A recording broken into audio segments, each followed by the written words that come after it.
And we are live. How are you? I'm good. Thank you. Excited to chat with you today and get to know you more. Absolutely ditto. So, for those of you tuned into Power Lunch for the first time, let me do my usual introduction of just letting you know that I'm Chantel McKenzie. I am the CEO and founder of the Power Network. And we do these Power Lunches daily, Monday through Friday. Some days you just get me, but on the best days, I have amazing guests like the amazing Kareeda Chones-Aguam with us today, who is the Vice President, Strategic Partnership and Management with the Milwaukee Bucks. And so super excited to have her here.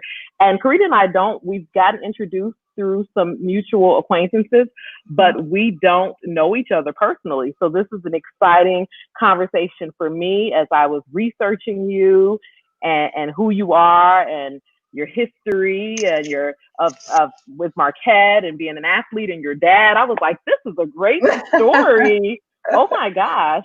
I'm just a little concerned because I don't see us on my phone, although it says we're live. So I just want to make sure if anybody is out there watching, shoot me a comment and just let us know you can see us and hear us, and that perhaps my phone is just behind. And so I show that there's a few of you watching. So if you are watching, just say, hey, Sean, I hear you, I see you, because I want to make sure that that's happening. Okay, someone shared the video, so I know they can see. Okay, perfect. Right. Okay, so Kareeda, what does it mean to be the vice president of strategic partnership and management for an NBA team? Let's start there. Well, it's fun, and a lot of folks have asked, what do you do on a daily basis? And nothing is the same. Every day is a different day. And that's what I love about what we do. I mean, we work in one of the most exciting industries, an industry that's coming back in a month, Yes. one of the most exciting industries in the world. So I love each and every day coming to work. So my role in particular, I have an amazing team. There's about 9 of us total. But our job is literally within the NBA.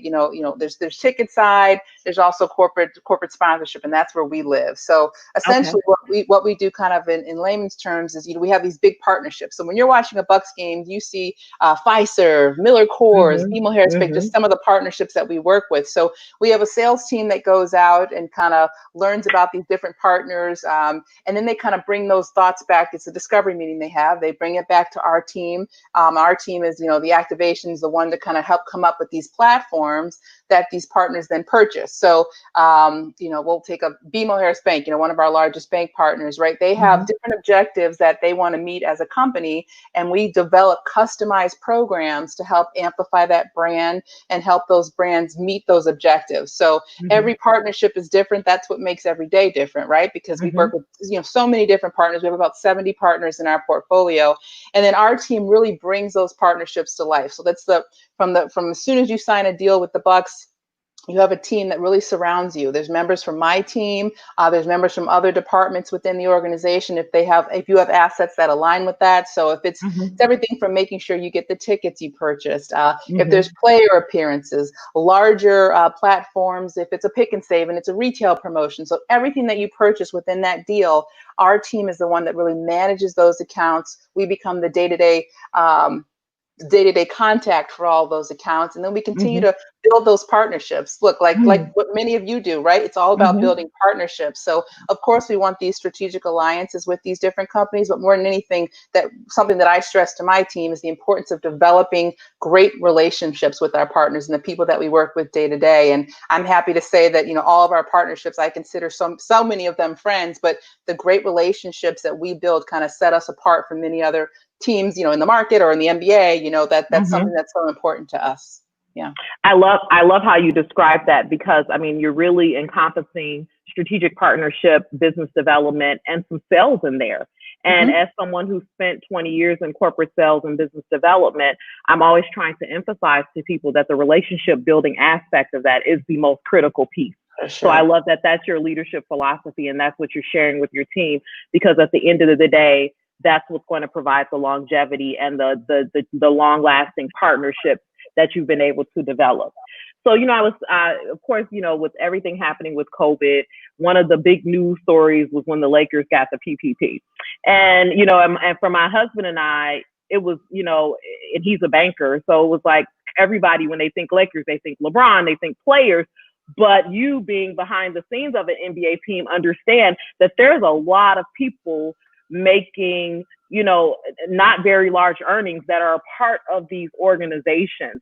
And so I just wanted you to talk to the intricacies for people who they only see the television side of it, but then there's all of these other people that make our entertainment value happen and there. Besides the shout out to the players, absolutely. For sure. But all of the infrastructure and the people in the background that still have families to support and jobs and that they need. Right. And especially, I mean, when you look at an organization, I'll just use the Bucks, for example, 5 years ago when new management, new leadership came in, our staff number just really expanded. When I feel like my son's 5 now. So when I left, there was about maybe 70 to 100 people. I remember coming back the week before I came back from maternity leave. It was like 250, 300 people I didn't even know, but really having to bring in those employees to make this whole ship run and make sure we can be as successful as we can be. So not only are we a full-time staff of like 370 people, there's an additional 1,200 people that are behind the scenes, that are your ushers, security, ticket. All of these people are part of our family, and it's a pretty big responsibility that we have. So there's a lot of pieces that really help this engine run when you come to Fiserv Forum and you're watching a game. Obviously, there's the players on the court that are the entertainment, that are an amazing part of our families as well. But there's so many people behind the scenes that, like you said, have families and have responsibilities as well that really kind of help everything come together, for sure. Right. And by the way, I don't want to leave that dangling. The Lakers gave the money back. Oh, so yeah, I don't want to, for so sure. I don't want to leave that dangling. But, it was like, for some people, it was such a shocker. And I've had an opportunity as someone who does events in the city to have a private tour of the Fiserv Forum with the sales team and to walk through there and meet some of the behind the scenes people. So I definitely understand that. Now, did I read right? You've been with the organization. It's been over 2 decades that you've been with the organization? I started at 12. Absolutely. No. Yeah. It's been a long time after graduation, which I'm sure we'll get into later. I came on and I started out in ticket sales, which, back in my day, that's where the majority of folks started, right? 70, 80% of us started out in ticket sales, making those cold calls. And it's a grind. I love, the ticket team that we have now is an amazing squad, but it's a grind. But it also kind of gives you a baseline of what our business is, right? You learn all about the ticket sales, the background, how calling people that are using their disposable income to purchase to see your team perform, So that's kind of where I started. And at a year or so into that, we brought all of our corporate sales and management in-house. We used to outsource to an agency. And then I just kind of stayed on there. I started out as an account coordinator, did a little sales too. At the end of the day, we're all selling. And then it's kind of moved my way up from there. So in the past 5 years, I've obviously promoted to vice president and actually have grown a team of 2 of us to now 9 of us. And, we could still always want more to make sure we're really fulfilling and developing those relationships with our partners. But yeah, I've been there for a while. I grew up in the NBA. This is kind of in my blood. Love what the NBA brings to our community, to a city, to the world now, and be part of such a global brand is an honor. And it's fun when you can go to work and have a great group of people who you spend so much time with, right? Like game nights are no joke. So I do enjoy it. To that point, I also read, so your dad played for the Lakers and won a championship with Magic Johnson when Magic Johnson was just a rookie. So what was that like growing up as an NBA kid? Well, because I know the NBA changed so much, but what was that like from your perspective? Yes, it has changed a lot. The money has changed a lot. Listen, Dad, he did play with Lakers. He actually started his career after graduate. He left Marquette early, which was, he was only one. He was the second one in NBA history to leave college early. Now it's more commonplace. But he left as a sophomore, as a junior, I believe, to go pro. He did ABA for a few years, then played for the Cavaliers. And I think the story goes, it was mid-practice and they were like, "Hey, Chones, you got traded to the Lakers." and he had to go, you know, so lo and behold, he gets to the Lakers. I believe it was 79-80 was that championship year, met this young rookie in Magic Johnson, and they, you know, they clicked. It was a great team. They won the championship his rookie year. For me growing up, from what I remember, I tend to remember more of the Laker years in LA because I was a little bit older there and my sister was just born. But from what I remember, it was fun. You know, I don't remember too much, but from what I'm told, it's a different lifestyle. You know, it was fun. From what I remember, Dad wasn't home a lot, and that kind of stinks, you know, growing up. But Mom did an amazing job with all of us, and it really stuck with all of us. Now we see a lot of his videos, and I'm able to show my children, you know, Papa on the screen, and they love that too. So, you know, all of us at some point, you know, have touched the NBA. I have brothers that have played pro and in Europe. My sister played in Europe, so it's kind of in us, and it's been a cool ride for sure. Yeah. And it's interesting how that stream happens, because there's a, you know, quote that a lot of people use that say, we don't create who we want, we create who we are in our children. And so my dad's an engineer. So then I chose to go to school at Milwaukee School of Engineering, went to their School of Business, but still went into that thinking I would follow in his footsteps. And then my youngest brother graduated with his bachelor's in computer engineering, and now my son is headed to North Carolina A&T to get for his degree in engineering. And so it's just, there's this string that our parents can have for continuity, because I didn't realize too that you both went to Marquette. So what made you choose Marquette? I think some of it was Dad. You know, I really wasn't sure after graduating. I was being recruited by a couple D2 and D3 schools.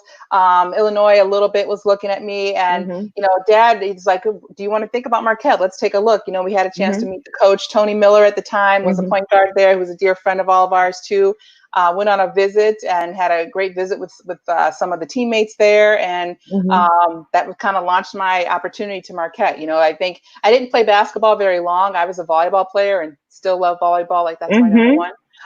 But with me, I wasn't like a all-star player coming out of Ohio, but I think I was someone that they saw they could mold into what they could be. You know, I think I was okay, athletic and tall, you know, and really filled a spot for the team that was needed at Marquette. So I loved my time there. Had some great relationships. Amazing coach Terry Mitchell is like one of my all-time mentors. Who's no longer there, but yeah, it was a fun experience for sure. And I'm the only one that went to Marquette. My sister, you know, All-American at NC State, and then I have triplet brothers, which I'm sure you know, and they played at school as well. So we've been all over the place. So I have a personal question that my daughter's gonna love that I asked my 11-year-old. So first, how tall are you? I'm 6'2", but I do wear my heels quite a bit, so anywhere between 6'4", 6'5", no, 6'2". So she is just turned 11 in February and already pushing 5'8". Yep. And wears a size 11 women's shoe. And so there's no doubt in our mind that she's going to be so she is enamored with tall women who are fly and who, you know, and who have amazing careers, because she just is looking for that as a young girl of color, she's tallest in her class of all the boys and girls. She's tallest mom already.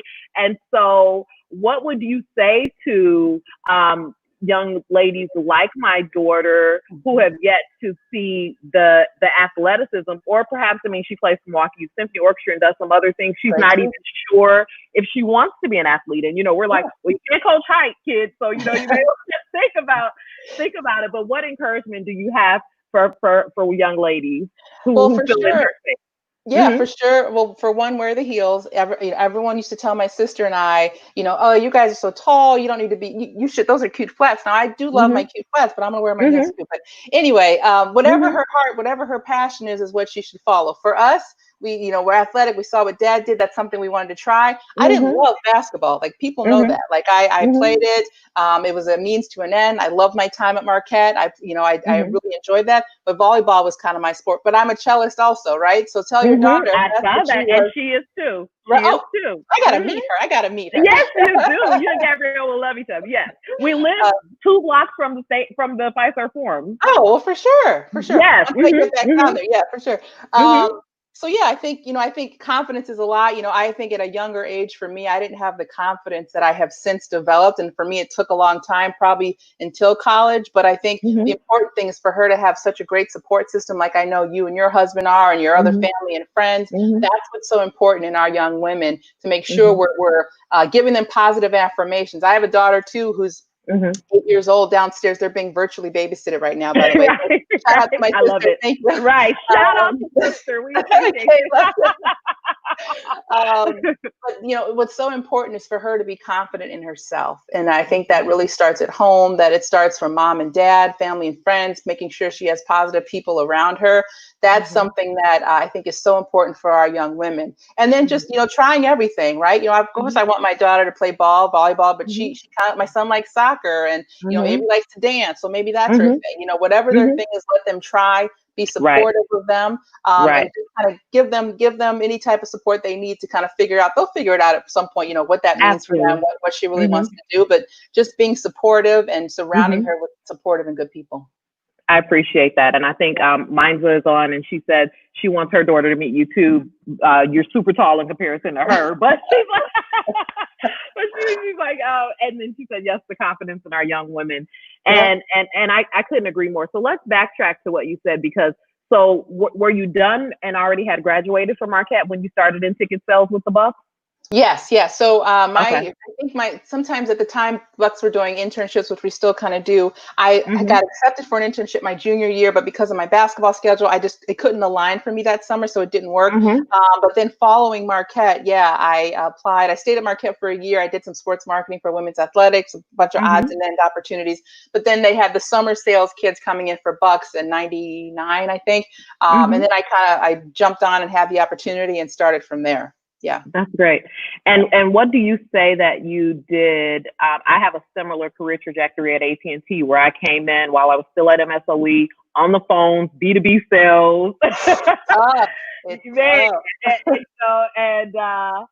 and calling and taking calls, and then there was eventually this place and space that I got to that I knew I wanted more in my career, and I wanted to have a career with this company. I spent 17 years there, but that I didn't want it to be on the phone or in this space. And at the time, and I wasn't even sure I wanted to manage a team like that.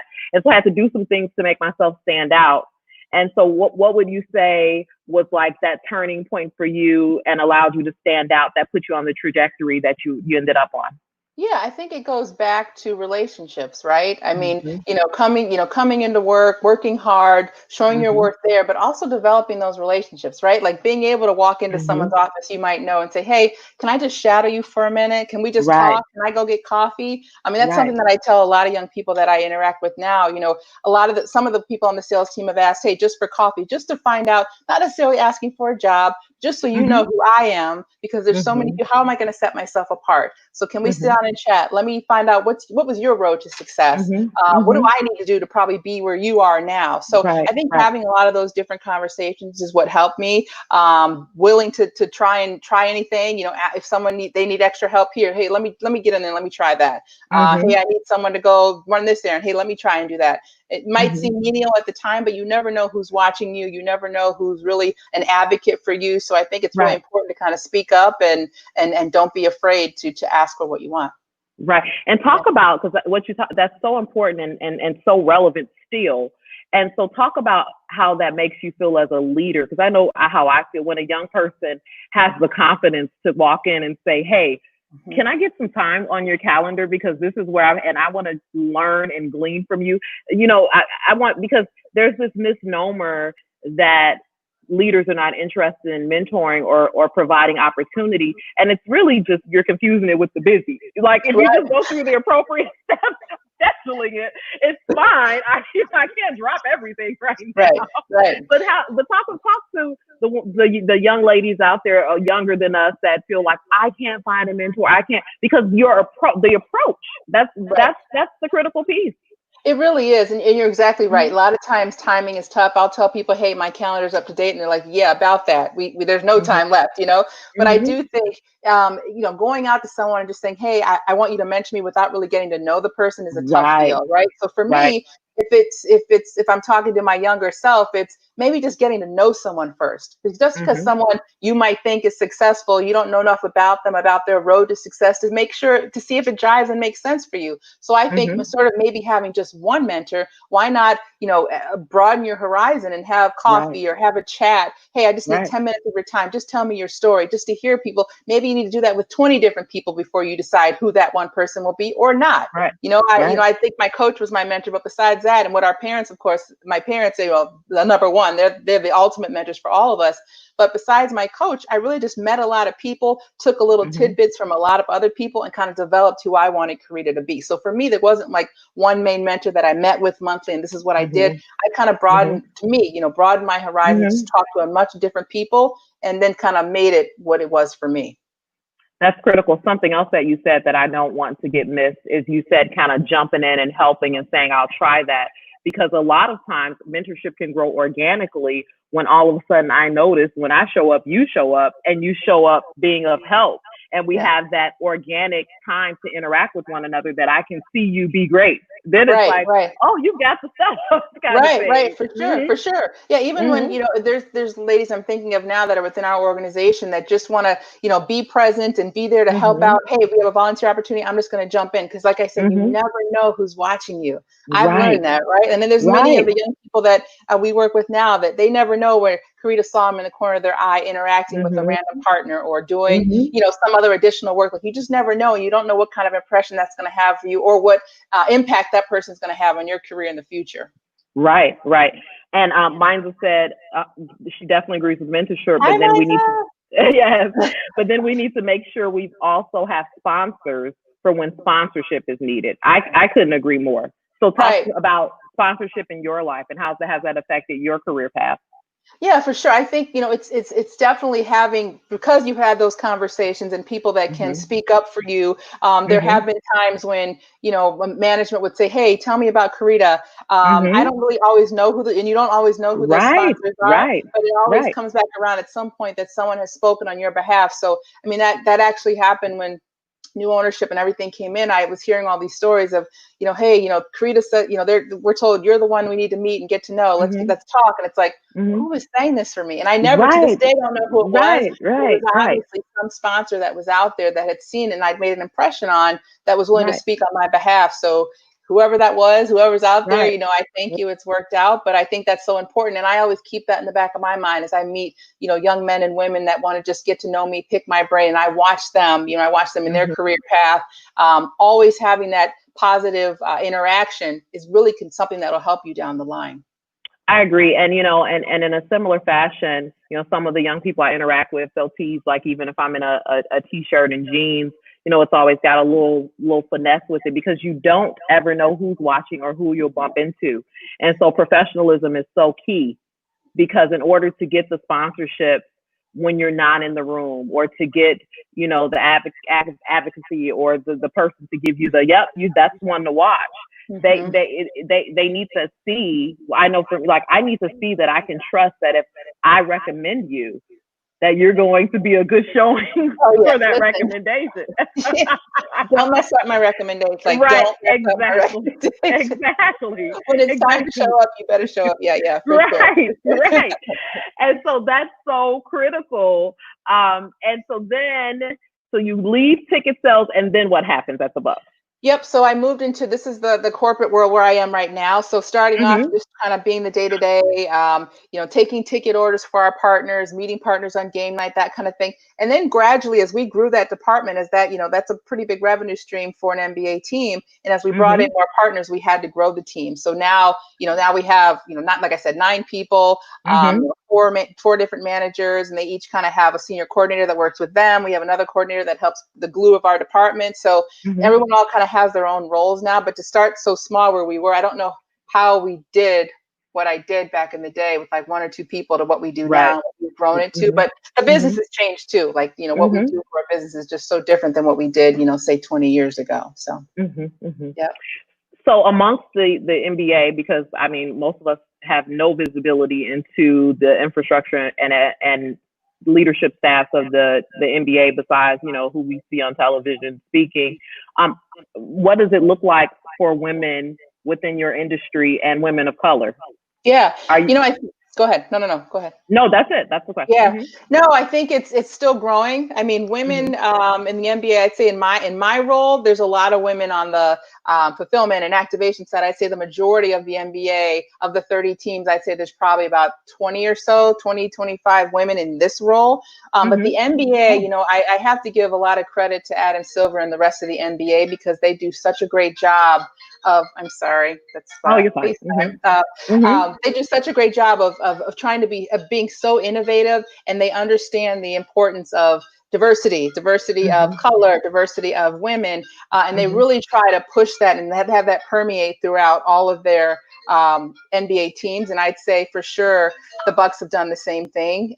So yeah, that's what I think is so important for our role. You're just now seeing women assistant coaches. You're seeing, you know, women in the front office, GM opportunities. Like that's, we want to be the league that's going to be inclusive of all and work so hard to make sure females are amplified. And I think that's so important. And we definitely come from an organization too that understands the importance of that and is working to make sure everyone feels that way as well. Yeah. I love that. I went my first time in the new arena was at an NBA Cares event where you guys showed Just Mercy, and I hadn't been, so that was really recent. I hadn't just hadn't had the time and to get to a game, and first of all, just blown away by the facility. I mean, how does it feel every day walking in there versus the Bradley Center? Hey, it's a whole new world. I tell you, man, to be a part of that, you know, I worked pretty, I'm going to hold on one second. I'm going to put this on.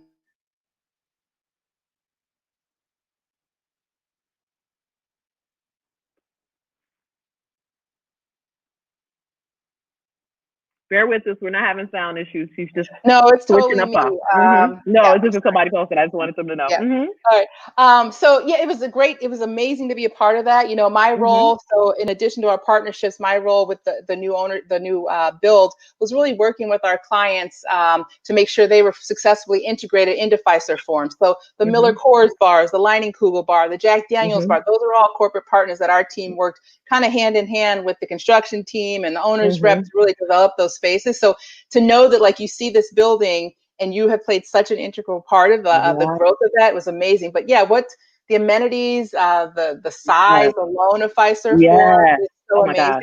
You know, one thing that we really wanted to do in developing was to have an open concept and wanted to feel like community. So when you're inside Fiserv Forum, it's a very open concept. All the concourses are open. You can order food. You can sit in the beer garden there, watch the game, have a beer, and have a hot dog. So no matter where you are in Fiserv Forum, it was so important for us to ensure that everyone could always see the game and always be a part of the action. So that was really important.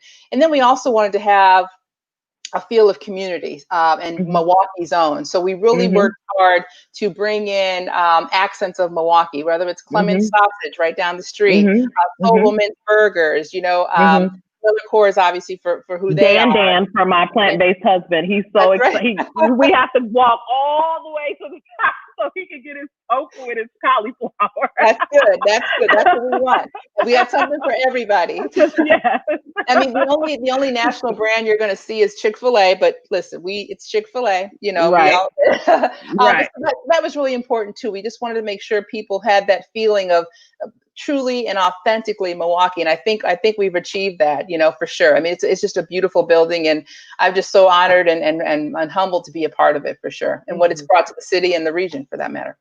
Yes. I mean, my kids, even during, because we live so close where we couldn't really do anything but interact with one another, just to walk to the Deer District and to be in the promenade right there and them to, you know, just sit in the letters and just have that, you know, we had the whole place to ourselves. They felt like, you know. Oh, I saw those pictures. Those are beautiful pictures. Yes. Thank you. And so it gave them something safe to do, and it still made them feel very much connected to the community.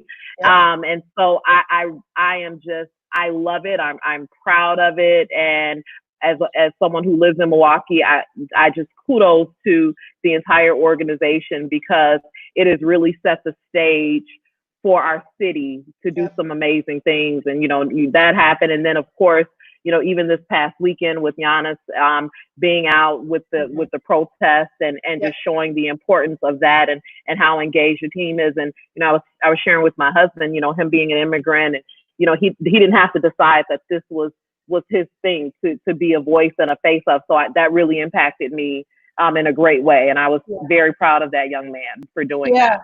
We are definitely honored. Obviously I've been in this league for a very long time, and we have been so honored, especially in the last 5 years or whatever, to have a group of young men that are so amazing, such a family. And it's, not every team is as connected as our Bucks team. Not every team gets along with the coach, and not every team has the coach and the president and the front office kind of, on the same page. And so it was such an honor and blessing to see them, out this weekend, this past weekend. But just to be genuine, good people, I think that's so important when we're talking about, any organization, but to have an NBA team or a professional basketball team where everybody is aligned on that side, and to see that it's pretty powerful. Like it's really powerful and amazing to be a part of, for sure.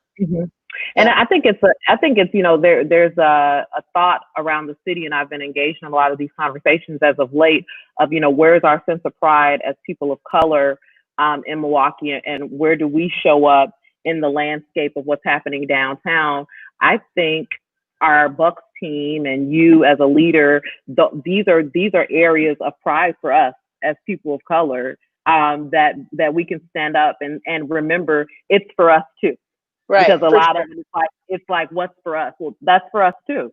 Right. It's for, yes, absolutely for us. And I think I'm honored to be in this position and to be able to, continue to work with my organization to amplify, what my people are doing and how we are, bringing more benefits to the city of Milwaukee, because I think that is so important and so key. 100%. Yes. Yeah. So now what do you say to the woman who is interested in a field that the perception may be, you said of 30 teams, like 25 women, hold your position across the league, that is interested in a field that they have the perception of, well, this is a male dominated field and I'm kind of interested, but I don't think that they'll accept me. There's, you think about The Ambition gap, Sheryl Sandberg in her Lean In book, and how women don't apply for jobs unless we're 100% qualified, but men will apply for just 60%, So what do you say to a woman watching right now who's like, I want to bust into this man's world, but I'm not sure if I'll be accepted or how to be, once I enter in? Yeah, I think it all stems from that confidence we talked about earlier. Reach out to folks like you, like me, pick their brain and figure out, who do I need to know? A lot of this is who you know as well, right? So reach out to some of those emails. Like our emails are all public. You can have an opportunity to reach out and just send a letter. And as times are changing, it's going to be so key for women, all women of color, myself, to be reaching back and bringing those women along with us. So I'm definitely one, as busy as we all are. I will, you do accept emails. I will take those calls because I know it's so important. We're not going to be here forever, and we got to continue to pave the way for one another. So I would say for young women to be reaching out, click, find me on LinkedIn and let's start a conversation. You don't necessarily have to meet, but if it's a couple words that I can have to help you on your pursuit or give you some suggestions, I'm more than willing and open to do that. And not just me, but all women should be able to do that. And that's going to be so key moving forward. Women have got to continue to support one another, reach back for the next woman and pull her ahead with you. Like that's where it all starts. Right. And you bring a good point because, I share with young ladies all the time, and I'm talking young adult women, because especially the millennial generation and a little younger, if you meet a leader and they are not open to at least giving you some quick feedback or being open about their calendar, then it's not necessarily it could be a reflection of how you interacted or impacted, but then usually of the leader themselves.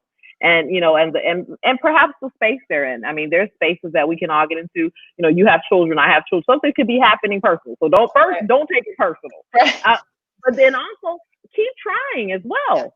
Like this is, be tenacious about it. If this is like, once I decide that I feel like this is a critical relationship in my life, then I'm going to be tenacious, not obnoxious, and show up.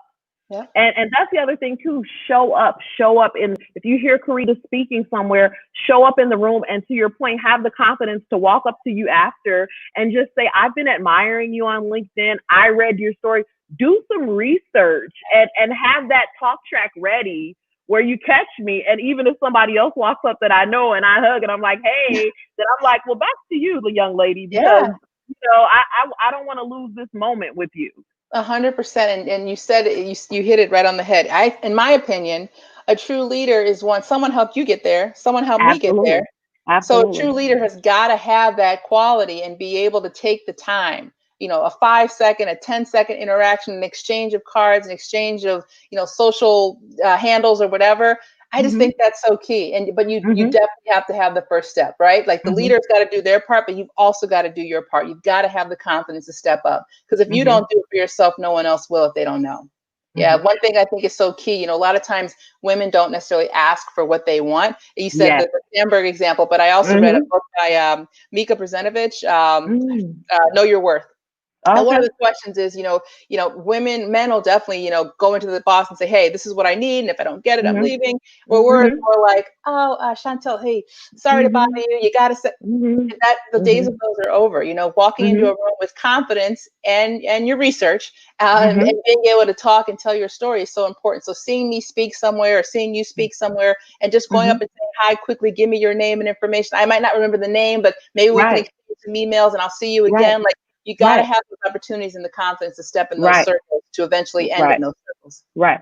And that immediate follow-up too, because you're right. And, if you're in the middle of a speaking engagement and a bunch of people walk up to you, exchange cards, but that, when I get that message on LinkedIn, or if I get that email saying it was a pleasure meeting you today, and you just give me that one little moment that resonates, in the conversation, then it's like, okay, I thank you for connecting, and let's, a kind of thing. Now I want us to talk to you, because we're talking about confidence. Both you and I, we're in pretty good space in the confidence arena, but there are some women watching right now, and perhaps men, that lack that self-confidence. What advice do you have for someone who is struggling in that area? I would say, for sure, I've talked to many women throughout my career that, I might have maybe I lack in one area and they are lacking in self-confidence, and we just have conversations. I think a lot of times people need to hear and have that confidence kind of instilled in them from others. But I think first is you admitting, right?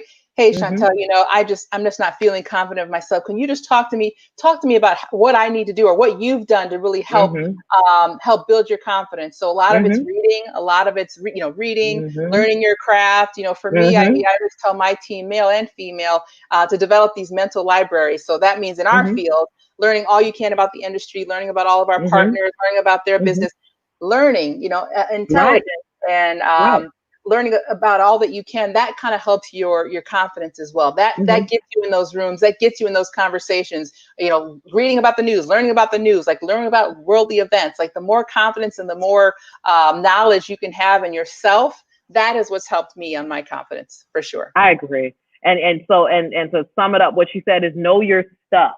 A lot of times we lack self-confidence in rooms because we haven't done diligence to research who we're going to be in the room with, our industry, prep for the meetings. We're not reading regularly, staying on top of trade magazines, what's happening in our industry, where is it going. The more substantive conversation you can have, the more confident you find yourself being in a room. And then also, because then you're not, I find for me, then I'm not concerned. I can show up as Chantel in every room and all of me, because I am who I am all of the time, and all of those things, and that knowledge base comes with me. And I'm confident enough to say, if someone says, like when you just mentioned the book that I haven't read yet, so now I'm going to add it, tell me more. That's another show of confidence in itself, because I've got to be adding to my arsenal at all times as well, and learning. Right, for sure, 100%. And also, you talk about walking into a room. So I have this little conversation with one of the guys on my team, and who has not historically, on a game night, I might meet 100 some new people every night, but that's what we do, right? You go up and introduce yourself.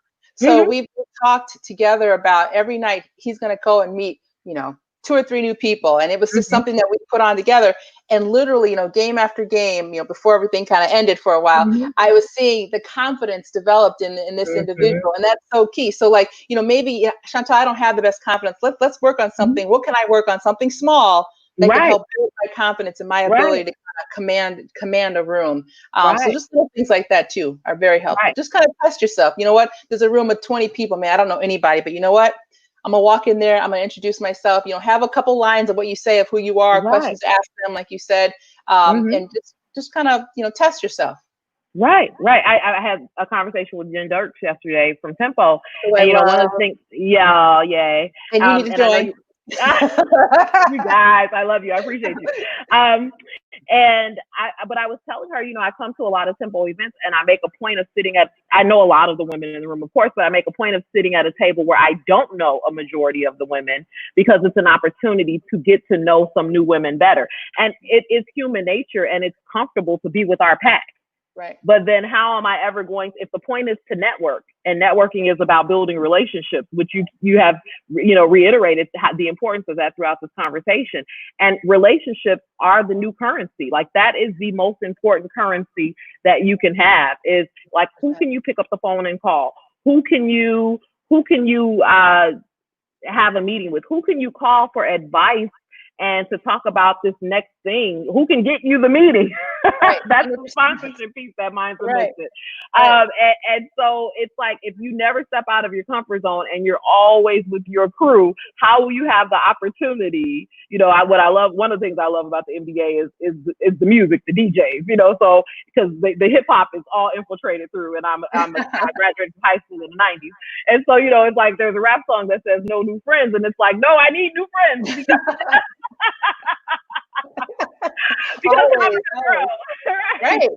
Right. You never know who knows someone else that's going to help you, or you can help them in the long run. That's 100% true. Yep. Absolutely. And so, you also are a wife and a mom. I am. Mm-hmm. Yes. So let's talk about, I don't like the word balance. I call it the other B word. For everything we say yes to, we say no to something else. And so instead of balance, I say, my goal is to stay grounded. So as I'm trying to get pulled to the left or the right, I can be grounded in what's important in the moment. And so how do you stay grounded with everything that's on your plate?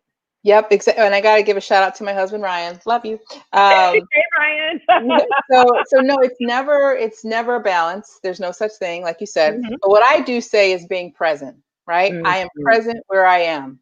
And that's the best I can be. So when I'm at work and it's a game night, or it's in the middle of a meeting, I am focused on this. Of course, obviously, if family needs, you drop everything. Mm-hmm. When I'm at work, I am focused on work. I'm focused on being the best employee that I can be. When I'm home, and it took some time, and it's not perfect, as we all know, right? Like, I'm home, I try to put the phone down, put the computer off, cook dinner, be with my kids, be with my husband, kind of be in the moment. And once I go to bed, that's different, because the laptop comes out and I'm going.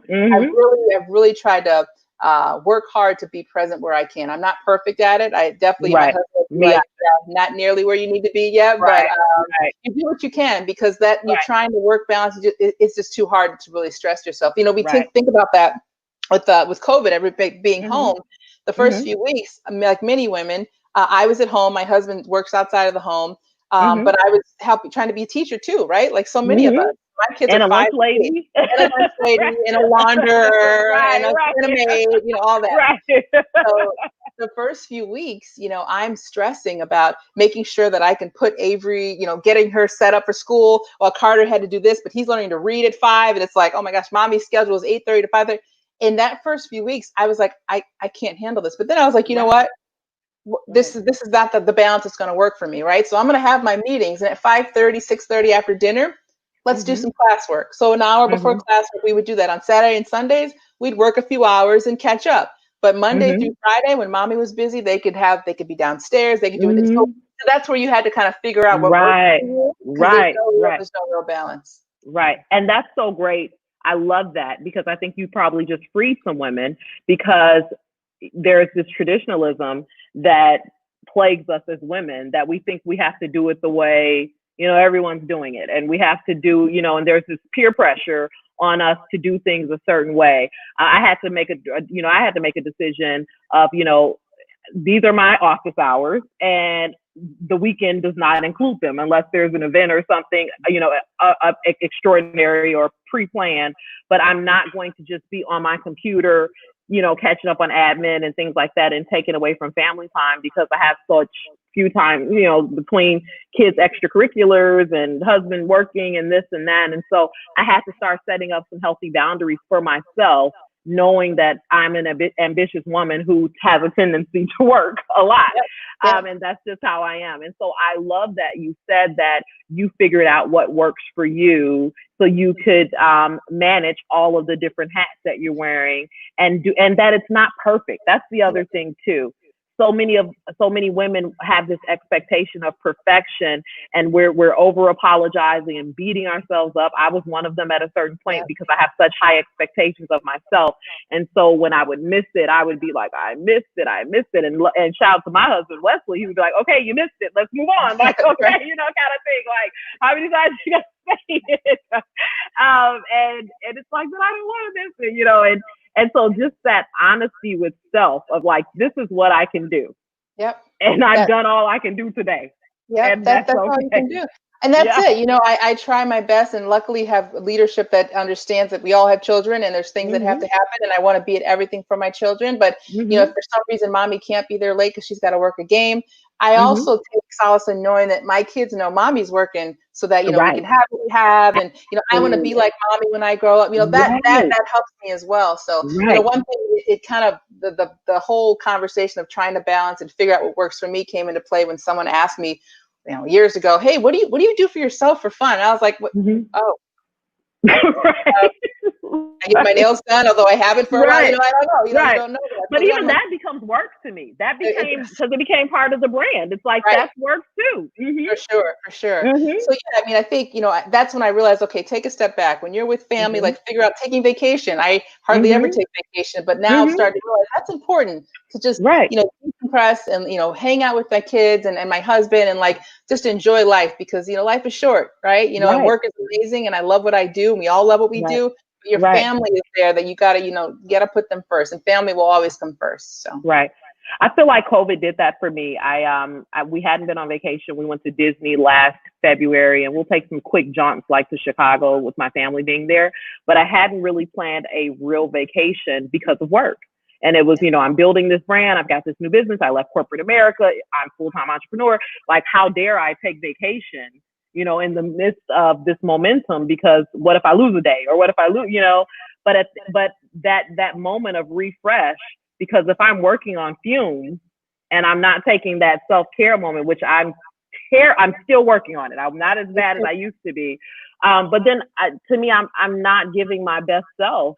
And so I love that you make mention of that too, because ladies, you are as important as all of the other people you have on your list. And so add yourself to your list. 100%. Yes. And for many of us, God forbid something go down, you get sick or whatever. There's a lot of people that you're in charge of in effect. So you have to take time. I'm not saying I do. My sister's probably listening in and knows that I need to do a lot better of taking care and like doing things for myself. But it is so important, and it's so wonderful to have, a group of women like yourself and so many others there to kind of help and kind of hold each other accountable. And I think that's important too. Just checking in. Hey, Chantel, how you doing?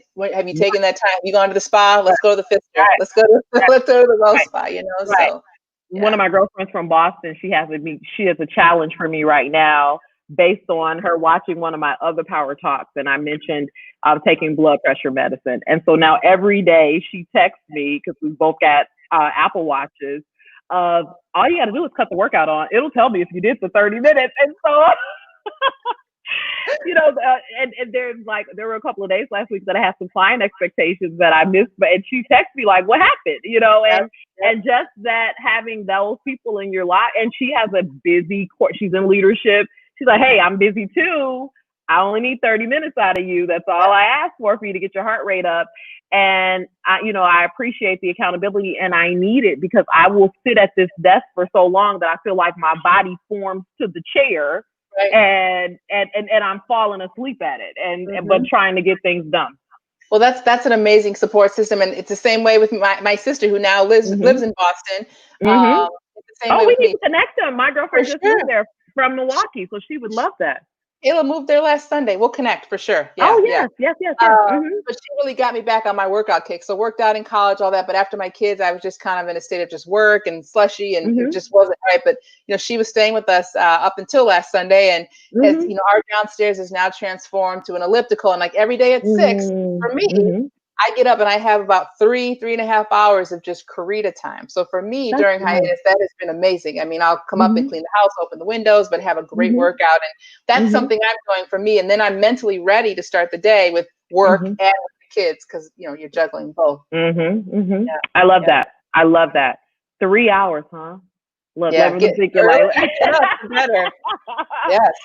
But it reminds me of, years ago, I read Mary Kay Ash's autobiography that started Mary Kay, and she was talking about being a single mother, raising her kids, launching the business, and saying that she started getting up at like 5 a.m. because she realized how many hours she added to her week as a result of that prior to the kids getting up, and she didn't want to sacrifice their time. And of course, I mean, we know the legacy that she's left, and so she also wanted to be there for her growing team. And so I really push. One of the things that I struggle with is I tend to be a night owl. And so it's after they go to bed that I feel like I can get my best work done.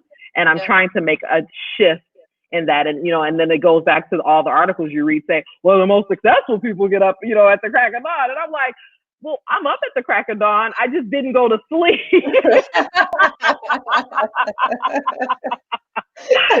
So does that count? That I'm up working? I'm up at 4 a.m. I just didn't go to sleep at 5 and want to kill myself at 9 when I got to get up for that first meeting. And so this has been so great. I am so thankful for you agreeing to do this. I am so proud that we have a leader like you in this city. And I look forward to getting to know you even better. I'm thankful that our paths crossed. I'm excited about being this close to the arena. I'm excited. I've been trying to talk clients into book. As soon as the team showed me all the different spaces and what we could do, and I stood on that balcony, every client, I'm like, we could do this at the Pfizer for about what we're going to pay over here. Yes, please do. And so the team was great, and it was a phenomenal opportunity. And just remember, guys, as you're going, you are supporting a family, and I love what you shared with us about the league and the philosophy, and we can feel that through seeing some of the things that the players are doing off the court and in their personal time. I can feel the freedom that they have and the attention to diversity, and that they feel respected more so than in some other, sports, and so I definitely love that. I mean, I'm looking at it from a way outsider's view, but just, my marketing and my PR eye, when I hear them talk, it's like, okay. So now, did you watch The Last Dance? We have to end with that, being the basketball fan. I did. And what did you think? What did you think?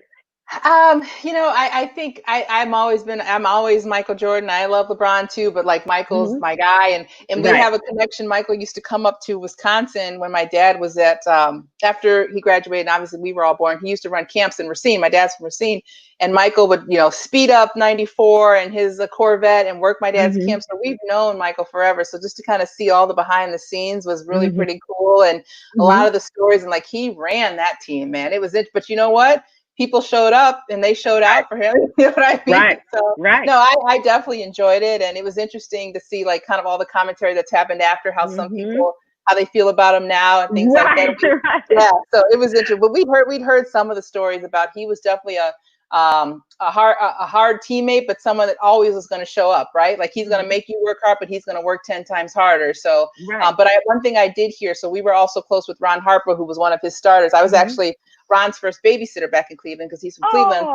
But Ron used to always say, man, Michael was always there for us. He'd take the team out for dinner. Like he might dog you in practice, which we saw a lot of, but like he's going to back it up. He's going to be a great teammate. And I think that's so important in anything, whether you're talking about basketball, whether it's an organization, whether we work with the people we work with, it's all about being a good teammate. You're going to have some tough love sometimes, but it can definitely win you some championships in the end. So it was great. Yeah. I agree. You know, as a Chicagoan who lived in Chicago during that frenzy, it was very nostalgic for me. But also as someone who studies leaders, I study Popovich. I study, you know, him, you know, when I hear, you know, and their leadership, there's a common thread, and you see the evolution of him and what he realized that it would take, to your point of being a good teammate, for them to win. And I think there were so many key takeaways from a leadership perspective, in addition to being caught up in the amazement of what they did as a team and the sports aspect of it. Sure. And so that is, you know, his book is called, you know, Driven from Within. And I spent some time working at Harpo Studios, and he was one of the first guests when I was there, him and Charles Barkley. And he gave us the book, and he launched the Air Jordan Women's line. And so he gave us a whole bunch of gifts, and just that Driven from Within, that thought stays with me.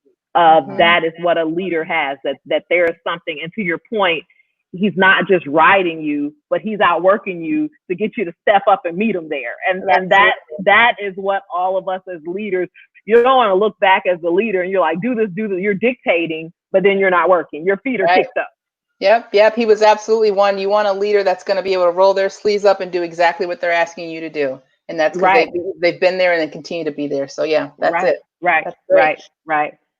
Any last words that you want to leave, you know, the people watching today? Is there a leadership mantra, a philosophy, a book, anything that, you know, you like to leave when you speak somewhere?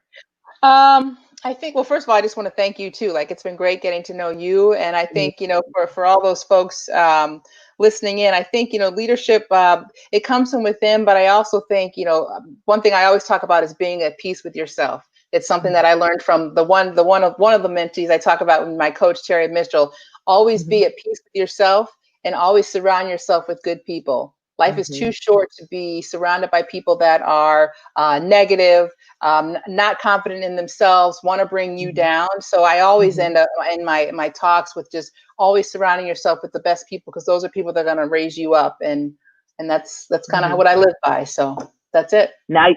And how do you graciously exit those that are disrupting your peace? I don't always think I do it gracefully. It sounds harsh, but I've definitely gone ghost on a few if I had to, because life is too short. You know, I mean, obviously, if they were really close to, I have had to try and had talks with people like, hey, you know, things, how are you, first of all? Because obviously, if you're so negative, what's going on? But if that's something that's just who they are, that's what they want to, that's how they want to ride, it's just not going to work for me. So it's just not going to work. Just having those good conversations, but in some cases, you have to cut it off. So no, but thank you. This was amazing. Yeah. Yes. And it doesn't sound harsh to me at all. Leaders have courageous conversations, and you just embodied that in your words. So thank you. All right. Well, you have an amazing rest of your day. The kids were great. Tell your sisters thank you so much. And definitely, we're gonna send you the information so we can connect them, because they both are new to Boston, and I think they probably get along great. Yep, she loved that. Thank you so much. Right. Thank you. Have a great day. Bye. All right, bye.